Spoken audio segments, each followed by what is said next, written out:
Philippians 2, starting verse 6, though he was God, he did not think of equality with God as something to cling to. Instead, he gave up his divine privileges. He took the humble position of a slave and was born as a human being. When he appeared in human form, he humbled himself in obedience to God and died a criminal's death on a cross. Hello and welcome again to the Anything But Quiet Time podcast. We are Rachelle and Carder, and we have something up our sleeve. Well, I can't put and mine up my sleeve. I mean that literally. Because if I put mine up my sleeve, it would be coming out of my armpit. Well, you have a short sleeve shirt. This is Ebenezer Scrooge. And you have... The silent partner. Oh, man. You remember this guy. Who do you got there? This was the terrifying one. Yeah. How many renditions of A Christmas Carol are there? I don't know. Too numerous to count. So many. But every time this guy is portrayed. Yeah. It's just... He's just there, right? It's ominous. Terrifying. It is a powerful rendition of Scrooge, a Christmas Carol podcast available for you to download right now. You text the word Scrooge to the number 67101. And this is part of, so we're part of Hope Media Group, and we are so excited to present this, starring Sean Astin from The Goonies and Rudy. Keep it going. Stranger Things. There's so many others. I'm missing a big one, Lord of the Rings. I was going to say there's 3 of those. Wow. Yeah. So a lot. He stars as Ebenezer Scrooge in this 4-episode podcast. I can't believe you left out Encino Man with Brendan Fraser. I'm so sorry that I left out Encino Man. No, it is again, they're like 25, 30-minute episodes, and great to sit around with the family and listen to the story, even more of a redemptive story maybe than you heard before with this rendition. The word Scrooge, you text that to the number 67101. How do you feel about this guy? Death? Like in general. Yeah, in general? I mean... Are you scared? Part of you's frightened of it. Are you scared of death? Are you scared of dying? Well, I think some of it is you fear the circumstances. I do. Maybe I shouldn't speak generally of like, what is it going to look like? And because I think you asked that question recently of what would you do with your last day? And you don't know, like, am I in a hospital bed? You know, is there pain? Is there whatever? But I think there's such hope that as for the other side, not really, but I think it's also surreal too. So there's a lot of certain days when you're revved up and you've been in the Word and man, you're just, you know, I'm just ready and this world's just drats. And then other days it's like, man, I had a good day and I'd miss my family and I kind of have conflicting thoughts with that. And I think that's perfectly acceptable. I think in many ways, I mean, I think Jesus was battling it out in Gethsemane. Yeah, I'm actually going to get into that. With a little bit of that and a lot of other things. I mean, can you imagine and I don't think we can. We can't fathom all that he was taking on in the next several hours. Obviously, the sin of humanity. The betrayal of friends and family. Yep. I mean, these men were his family, these disciples, these women who followed with him. I can't fathom that. So, but he did go through those things in order to be able to empathize with what it is to wear flesh. This is incredible. I don't know if you were getting there anyway or you just had that thought, but that is literally Jesus is God and he's human is what I'm talking about today. So yes. Well, thank you death once again, inspired you. Grim Reaper. Wow. Okay. Thank you, so sir. Maybe not as grim. Not as grim, no. Happy Reaper. You have found a great... it's a glass half full moment, so thank you. And by the way, these are ornaments. Yeah. And one might think, why would I hang that on my tree? But you hang all of them. I have a Darth Maul on my tree. Well, okay. There are issues. Yeah, no. So.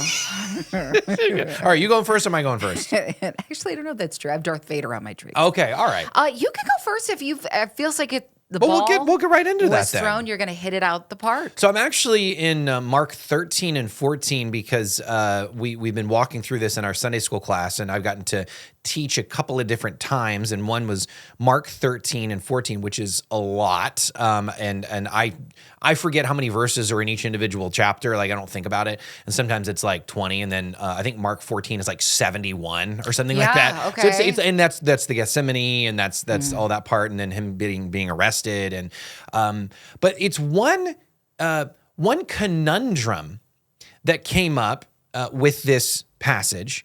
And in Mark 13, Jesus is talking to the disciples about the end of the world.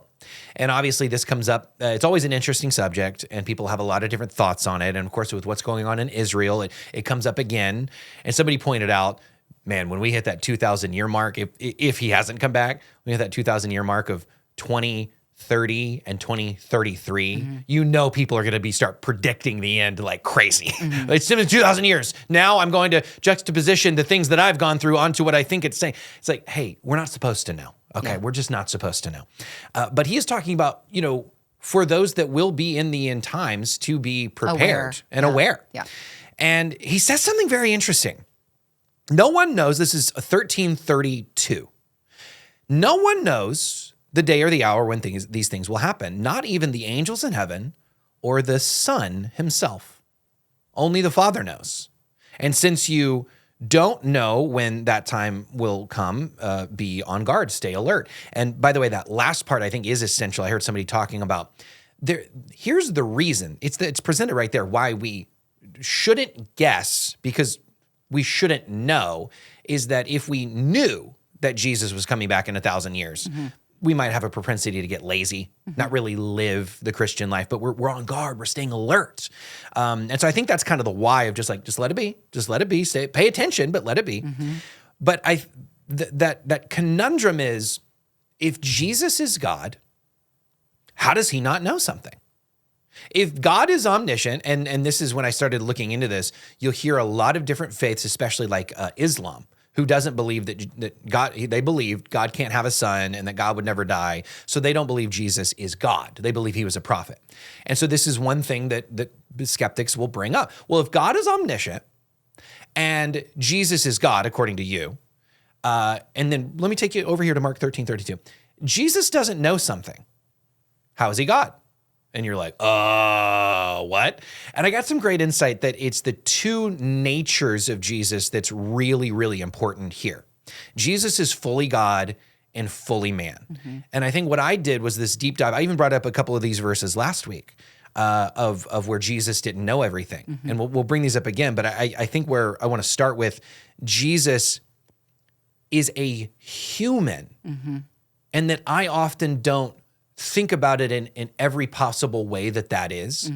An analogy I heard is sometimes we think of Jesus like Christopher Reeves in Superman when he was just pretending to not be able to lift something. Or the scene that I looked up is he's walking with Lois Lane and a gun comes out from between the buildings. Hey, come here. And it's a mugger that takes him in the alleyway. And he's like, oh, sir, we don't want any trouble, And then when the gun accidentally fires, he catches the bullet, but then pretends to faint. It's like just trying to keep that, I'm Clark Kent, I'm not Superman, in front of Lois. And sometimes we think of Jesus as that. He's God in just this pretend human body. He really knows everything, and he is super strong that he could do whatever. And I have to remember that, yes, I don't want to say anything heretical here because he is God. But he's human. And he bled, he got sick, he stubbed his toe, he did all sorts of things that humans would do. And when I looked up that juxtaposition of the Superman character, and then I was like, you know what, who would do it really well? I looked up Jesus is tired, the chosen. And I found a perfect one. He's stumbling. The disciples are arguing in this scene on The Chosen, and he stumbles in from town. I assume it was from healing people. I think it was in that time frame. And he just like he just quickly looks at him and goes, good night. And he just, not rude, but just like he goes to his tent and there's blood on him. He's exhausted. His mom comes over to help him get ready for bed. He's like, oh, thank you. I'm so tired. I'm so tired. And he gets in bed and it's like, wow, that's human. And I think, well, let's get into this verse. And yeah, go ahead. Just making sure that is understood. Obviously, we know that that's a TV show. Oh, yeah. And this is a depiction of what Jesus could very well have done any number of times on such a day as that. Yeah. Because we do know that he went through and some passages say, and he healed them all. Everybody brought all of their sick, all of their hurting, and he healed them all. So those are long days. Well, and this is where it gets biblical, right? Philippians 2, starting verse 6. Though he was God, he did not think of equality with God as something to cling to. Instead, he gave up his divine privileges. He took the humble position of a slave and was born as a human being. When he appeared, this kind of crosses over into verse 8, but when he appeared in human form, he humbled himself in obedience to God and died a criminal's death on a cross. And the analogy I heard is that much like if I asked you to close your eyes, but then look at me. Like if I asked you to keep your eyes closed, but look at me, well, you can't. You can't see me. You're actively doing something where you're cutting off the ability to see. And we don't know what all that looks like with Jesus, but he is God, so he has access to knowledge. He has access to strength and power, but he's in a human body where he's on purpose cutting off that access so he can experience what he needs to here on earth. And now Hebrews 1 also talks about like the Father calls the Son God and talks about his throne. So we're clear. Jesus is God, but it gave me such a, especially just when I kind of sat back after I heard that Superman thing and I was like, I think unbeknownst, I've kind of thought it like that sometimes, that it's just like wink, wink, I got it. Have you? I mean, I think subconsciously. I think it wasn't until you gave that analogy that I've ever thought that might be a thought. But it's certainly if I came to faith later in life. Yeah, Especially then, it'd be like trying to think that through, hearing things that were expressed in the church by others who seem to embrace it fully and have for some time, and just like, wait a second, I need a tick. I need a moment to mull this over in my brain and try to comprehend. But so much of this because of the honor of being a pastor's kid and knowing from the beginning of Sure. It's something I've just always taken on faith and have never really struggled with. Well, ever. it's not that I'm not faithful that he was human. I'm not saying that. No, I'm not talking about you in general. I know where you stand, but I'm thinking about maybe you who are watching this right now, and I've never been able, and this is perfect, never been able to sympathize with you on that level because I grew up in a different experience. Well, God created man, but certainly has never looked at it from the perspective of man, what it must be like to live as man. And so knowing that and loving so much that he would take on that person's flesh. Yeah. He already had the persona of the Son, right? Because he was there in the beginning and at the creation of the world and spoke things into being. He was the Word. So he's always existed. He's always been that part of God.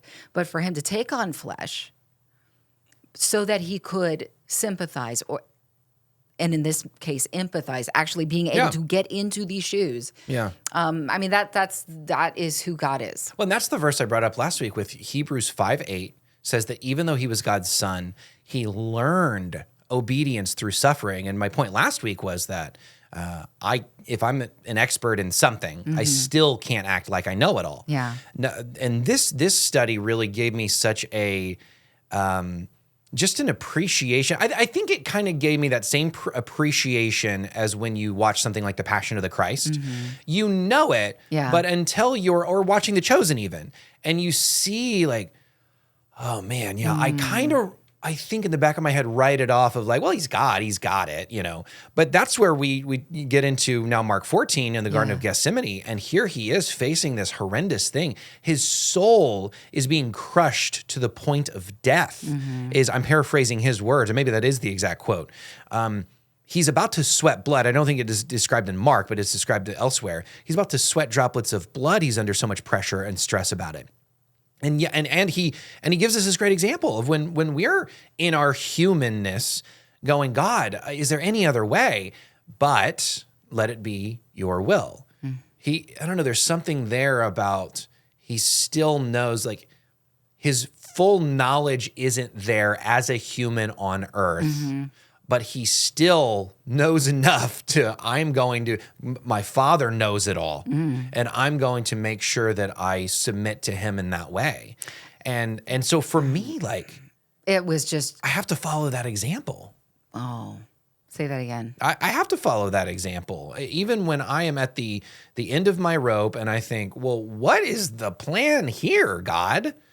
Jesus trusted that in his humanness, especially with where he'd been before, and to wrap up the conflict of the question in regards to if you talk to somebody of Islam or Sure. something, the two natures is the answer. Yeah. The Bible talks about Jesus as God. Yes, it does say he doesn't know something, but we have to recognize that God made himself less than God. Jesus made himself human. And that answers that question of why there were certain things he couldn't know on earth, and obviously certain things he couldn't do. He wasn't all powerful and he wasn't omnipresent either. So he submitted in that way and chose to not know everything. Yeah. No, there's so many facets to the diamond of who God is. And it's just, and as to the why would he do what he did for us? I mean, there's an answer. To teach us the prayer, thy will be done. And you can walk this out because I did. And there's another reason, to empathize. Yeah. Well, you don't know what it feels like, but he does, because he took on so much. And the worst known death at that time was crucifixion. Yeah. It was just horrible, because once you thought you were about to die, you wouldn't die. You just kept living, and they would be forced to, at some point, break the legs of the people so that they couldn't keep standing up to try to catch their breath. Yeah. Yeah. And they would literally, I mean, they would die from asphyxiation. Yeah. But anyway, when you were talking, there's this movie, and Bruce Willis is in it, and I don't think it was a big box office opener, and so I don't know that anybody really watched it, but I sure did. It was called The Kid. Okay. And it came out in the early 2000s, I think, ish. And there's this little boy who, forgive me, this has been out for a very long time, so I'm just going to go ahead and share that. Oh, you're ruining the ending. No, it's not the ending. Okay. Sort of. Okay. But Bruce Willis is the character. We're following his character through this movie, and all of a sudden he gets visited by a version of himself that's a child. And then he gets visited later by a version of himself that's in the future. Okay, now it sounds like Scrooge again. It's a little bit like that, where he starts to unpack the reason why he was the way he was. But in a sense, it's the same human being, but all these different experience levels. And so this child is no different than this man, except for the level of growth and saturation of knowledge and all of that stuff. There's nothing different between them except experience, right? And interestingly enough, God could not experience what the Son would experience, but wanted to experience it. And so he did through the Son, who, yes, was kept from certain things in terms of flesh, because flesh is binding. You're in the prison of your own body, and you can only do what it lets you do. So, I mean, it's just so many different, you could hurt yourself trying to figure out eternity and who God is, because he is vaster than eternity. So it gets really complicated. It can, but if you go down those paths, to do what you did is where it stays healthy. If you do it because you're on a path to try to, and I can easily do this because of my obsessive compulsive disorder, there is not enough answers in the world that could satisfy a fearful approach. But what if it's not true? Yeah. What if it's not real? Yeah. Wait a second. Lord, help me open my heart and my mind to understand as much as this human body actually can. Because there's evidence for him everywhere. And we can always lean on that understanding. We can always lean on those truths when other things are too monstrous for us to try to figure out. And when people actually sit down and are curious and they ask you these kinds of questions, how does this Trinity thing work? Right. You now have these incredible verses that you've unpacked, and you can be honest and transparent and say, that's an area that is easily a struggle for most people because ... Well, I think it's one of those, the Trinity is something we need to understand to a certain point. As much as we can. And believe it. But it is hard to grasp as well. We have to recognize that. We have to be an expert. Well, right? I mean, just atoms alone. If you are some brainiac, and you're in the right field in terms of understanding, I don't know, neuro anything. Uh-huh. If you can describe things, you have a gifting that I don't have. And that was created in what? A blink of an eye by our God, the design, everything. Right. So Yeah. in comparison, I'm trying to create a gauge Sure. of something that small and so completely complex and yet simple in design. Yeah. How are you supposed to explain the one who created that in a blink of an eye? Yeah. You can't, but let's try together. That's why I think Jesus gives us bite-sized pieces, and he continues to, this is why we're encouraged to continue to read God's word, to hide it in our hearts so that we won't sin against him. As best as we can understand, he wants to unpack these verses over and over and over again, giving you something new every single time. But it is a Holy Spirit work that has to be in the other person who is trying to figure things out. It has to be with explaining the Trinity. At some point, they either will believe or they won't. Yeah. And the Yeah. Holy Spirit has to do that. But having as much as you can and doing the work like you've done. Well, and let me wrap it up by saying the point of him coming, is the gospel, right? Yes. There's so much that we can, following his lead of the Father's will, right? That is up there and great. But the point of him coming is to save us. Yes. And it is the gospel that we are sinners and a sacrifice has to be made. We can't pay that debt ourselves Right. because we have separated ourselves from a holy God. So God comes down to earth. We kind of cover that middle part. He becomes flesh. And it was Michael Gungor, who was a praise and worship leader. He's kind of gone away from faith and kind of is in that progressive realm of, I think the Bible is just a nice way to live. And it was a viral tweet the other day. He said, I'm sitting at a praise and worship service and they're singing How Precious is the Blood. And he said, what is this constant bloodlust that we need? And the guy I saw, Red Pen Logic, Tim Barnett, is a great apologist. And he said, and he kind of wrote on the graphic and he's like, it's everything. Yeah, it is. It's everything. A sacrifice has to be made. Justice has to be served. And Yes. this is what Colossians 1:20 says. And through him, God reconciled everything to himself. He made peace with everything in heaven and on earth by means of Christ's blood on the cross. If you're depleted of blood, you're depleted of life. The first sacrifice that we know about in the Bible is the one that took place after the garden, in the Eden incident, let's call it. And first they made leaves, and God chose to take the sacrifice of a pure and innocent. And he chose to sacrifice that animal and create a covering. And the blood that is shed, there is life in that blood, and you've chosen death. And the blood is covering now.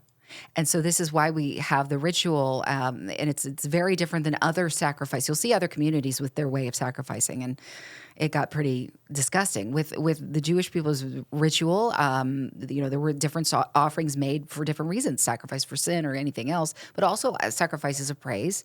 You think about Darius, King Darius.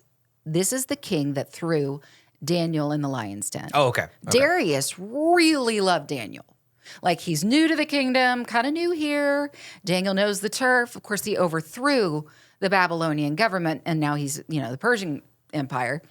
But Daniel was one of the people he kept on. He liked him. But the other wise guys didn't like Daniel at all. He'd always gotten in good with Nebuchadnezzar. I'm giving him. These are how VeggieTales depict the names. That's right. Yes. But anyway, he got good with Nebuchadnezzar. Even had some dealings with his son Belshazzar. If you really want to get into deep history, which at this moment I am not prepared to do, but I know there's been some confusion about who actually was the son of Nebuchadnezzar. Was it actually Belshazzar, or is that just Nebuchadnezzar later in life, or is it a different person altogether? That's not important. The next person we know that takes command is Darius. As it's described in Daniel. And he throws Daniel, this man that he likes, in the den of lions. Why? Not rhetorical, because he made a decree. He was a little bit tricked by the guys that didn't like Daniel. Yeah. And they said, hey, we want to make sure that we're all worshiping you and not praying or whatever. That's right. He made a decree, but why couldn't he have broken it? Because I would say is this analogy to God that is binding. It's binding. What the king says goes, and not even the king can undo it. Yeah. unless he finds some loophole. God had a loophole ready, and he knew that the only way he could go against the decree is if he himself did something about it, because only him going against the divine setup of the Garden of Eden could offer any justification for the sin of mankind. He's the only one that could be perfect. And so the innocent is nailed to a cross, and his blood, where there is life in the blood, covers the choice of death that we have all had at some point or another, because it's sin in our lives. When we make those mistakes, it's like, it's a little white lie. It's sin. We call it what it is, and we're not perfect. We could actually maybe go through our entire lives, and it looks from the outside that we are perfect, but inside we may be struggling with lust or wanting to kill somebody or whatever it is, and Jesus tells us that that's still sin. So we are all guilty. How does one get out of that without getting thrown into the lion's den? Yeah. Again, we can't pay it ourselves, right? And I think what's interesting about society is generally we all think we're ourselves are good people, right? I've never killed anybody. I'm a nice guy. But I still think it's interesting that I think everybody, when we kind of shift topics and we talk about that thing in our past that we regret, and man, I wish I wouldn't have spoken that way to them. Man, I wish I would have, whatever this sin might be that is so obvious, wish I wouldn't have cheated on them.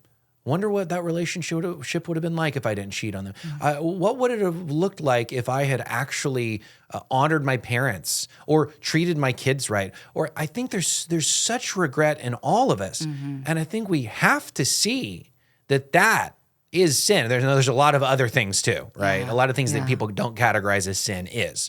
But we have to see that we've all blown it in some way. And that the only way that could be made up for is God becoming flesh and dying on a cross, spilling his blood for our sin. Yes. And if you unpack John 3:16, for God so loved, you have to keep the additional part of that he gave his one and only son. So there was death involved, but who believes in him will be saved and have eternal life. But the love, yes, we can unpack that. A lot of people do love to unpack the loving part of Jesus that seems obvious, the compassionate side, the servant heart. He gives us all of these things. We can learn from that person so much, even before his death. But the main reason of why he came, he loved us unto death. Yeah. And I bought this for my kids. They're not going to listen to this podcast, or at least I won't let them. This is their Christmas present? Oh, This is partly a Christmas present. I was doing, you know how I do, because I tell Carter this all the time. I peruse and I have to find the right things. And I came across these, the books that look like they're books, but they're not really books. They're like secret hiding places. No. You don't know about these? No. Okay, so you put them up on a bookshelf, and it looked like it could be even a place where you store some money or something if you wanted to. Okay. But it kind of looks like a book. Oh, okay. Oh, I see. And then you open it up. There's a little magnet that can keep it shut. Yeah. And I found them, and they're Christmas. And in fact, this is really cool. I was excited about it. I'm like, oh, there's another one, but it's smaller. And there's another one, and it's even smaller. And they're nesting books like this. Okay. So there's a book within a book within a book within a book. And they get smaller as you go. And every single one of these is decorated with your favorite themes of Christmas. Wildly missing from the themes, I know it will shock everybody, is the nativity scene. But you have Santa, and you have Frosty, and you have a reindeer. And I went on Etsy last night, and there was this very kind gentleman. Thank you, Jeff. I said, I need a cross made. And I need it to be this big. And then I want it to say something. And I can't remember exactly what I'm having him scrawl on it, but something along the lines, always remember the why. For you, John 3:16. Because at the heart of the reason why he was born, the reason why we know about celebration, the reason why we have family get-togethers, the reason why I went shopping, the reason why, all the good feels, the reason for living, taking a breath. Yeah. That is the why. And knowing how to love well is what he asks us to do for the rest of our lives, which is even to serve unto death, to do it well, to love well. And I think hearing that from a mountain where lightning and storm clouds are over Mount Sinai, And the Israelites are running scattered. And Moses is like, come on. God desires relationship with us. It would not be the same as when Jesus sat and ate bread with the people. And he touched and healed the unclean. And they got close enough to realize his heart. And God established law, certainly in the Old Testament, for the protection of his people, also to set them apart from the other laws in the land. From what I understand, if you read through some of the, I don't know if it's the Assyrian or so, there is information in the temples of other cultures at that time. Here are their laws. Right. And there, you might find some similarities. They are vastly different, though. And God wanted to do that for a purpose because he doesn't want any association with that other thing. Sure. And they, if you compared it, by comparison, the Jewish law is very lenient, like very loving, very, like everybody would want to know that God if they gave it a chance back in that day. Sure. So I find that fascinating. And then Jesus comes along and he's pretty awesome. I think that if we look at, in terms of the, here, this last part of the conversation, we've been talking about the sacrifice and why it's necessary. And it would be like how we respect a just judge. Yes. Can you imagine if the judge in the trials of Nuremberg after the Holocaust, after World War II and the atrocities committed, if the judge said, you know what, we'll let this one go. I see you guys wish you wouldn't have done it. And you said you didn't mean it. We'll just let it go. Outcry. Well, and why would there be outcry? It's injustice. Well, how would we know it was injustice?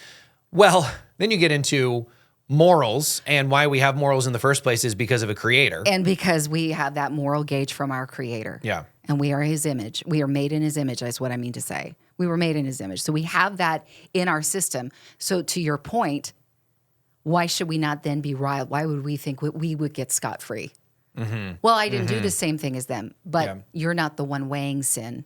Because it's like, okay, if you have a touch of gangrene in an infected part of your body, the doctor would tell you have gangrene. He wouldn't go, well, it's just a little bit.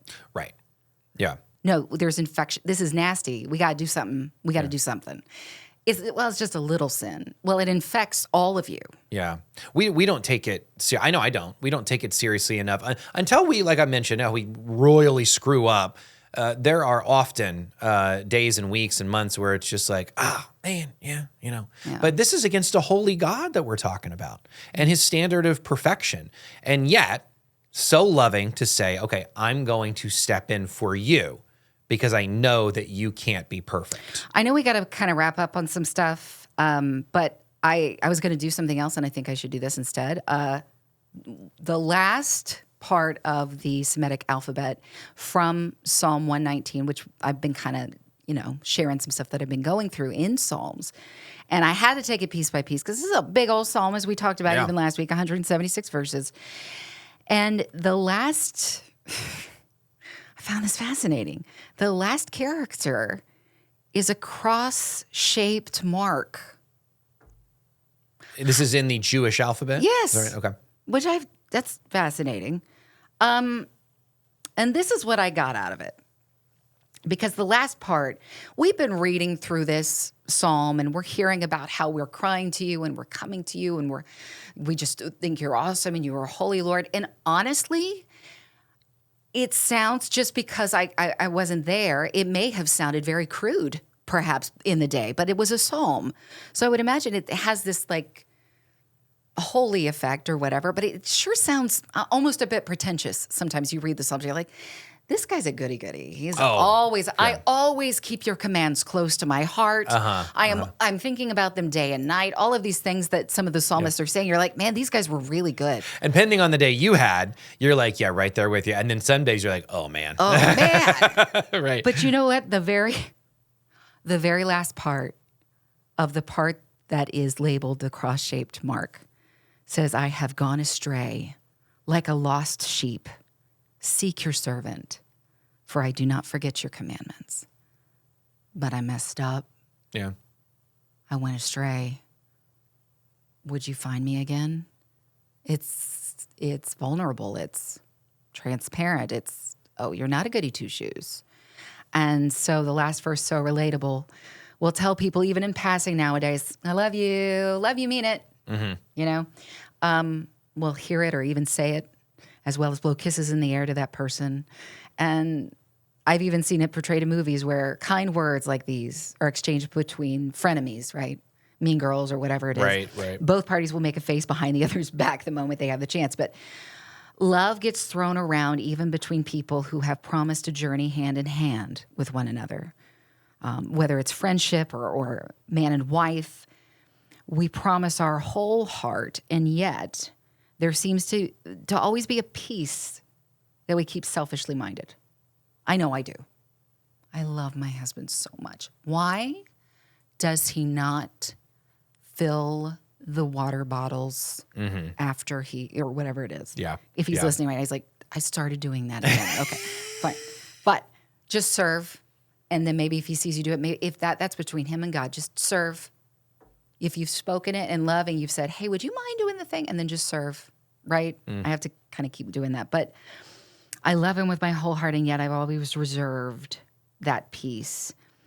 And love is humble, and it does serve. And if Jesus is love, then that's what I need to connect to. And I'm a human, and I must continue to process this. Yeah. Do I think that Jesus had to continue to process this even though he was love manifested? As we got into the human side of things, it would seem so. with all of those people coming to him, can you imagine how gross the things he had to see? Do you think he didn't smell the gangrene? Right. He did. We were talking about whether we know God is omniscient. He's omnipresent. He is all of these things. And there were times where we definitely know he was aware of what the other was thinking. He knew about the woman at the well. He knew what she had done. Yeah. And not only is he smelling the sin, he's seeing it. He knows why they're in the position that they're in and in need of healing. Did he not have to process that love? But he did. And it says that he lived perfectly. I need to learn to process how to love wholly and holy. So both all of me and in a way that is classified as holy. And I will go astray, as we just read that word. It's going to happen. And his love will always cover. Will I choose to love in this grace with others is the question. Because I'm real glad to pick up his grace. Yeah. But they did that thing. Right. You don't know what they did. He hurt me so bad over and over again. And he did the thing, and he did it with my best friend or whatever it might be that you're thinking right now. He saw the sin on people, processed it, and yet, Romans 5:8, while we were still sinners, died for us. Yeah. So it's not just 3 years of great ministry. Oh, he had a powerful message today, didn't he? Sermon on the Mount, am I right? 3 years of blood, sweat, and tears, not just in the garden. Yeah.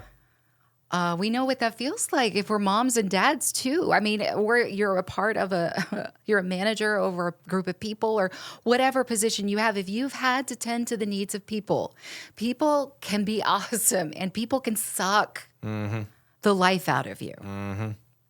And Jesus processed it. So will I love? When God allows things that I don't understand, will I trust him with it? And it's not that I will need to cover God with grace. That's impossible. But trust, I think, is like my way of showing the same kind of thing back. If that makes sense. He ushers in grace for me. Can I trust him with problems at hand? Can I trust him with my best friend and that guy and the betrayal of that? Can I trust him with that? Because that shows the kind of love that he's shown me back. I can't give him grace. He's perfect. But I can trust. I mean, that's our response to him, right? It should be. Yeah. Can I trust him with not understanding fully the Trinity? Yeah. Can I trust that he still died on the cross? Because factually we know he did. Historically, it's been proven. Can I trust? And there is that part of us that will never be able to explain that into the lives of people, but the Holy Spirit can. Yeah. No, that's good. Well, and, as your shirt says that we haven't acknowledged yet, I know. fall for Jesus. He never leaves. And it's a autumn, fall pun. Do you remember Yeah. the Back to the Future? Why don't you make like a tree? And leave. And no, he said, get out of here. Oh, he said, yeah, that's And he right. messed That's it up. right. Yes, that's right. I Can't forgot even about get the that. joke right. Yeah, I love that. All right. If you want to see the shirt, you can text quiet to the number 893-893. Thank you so much, and we'll see you next week.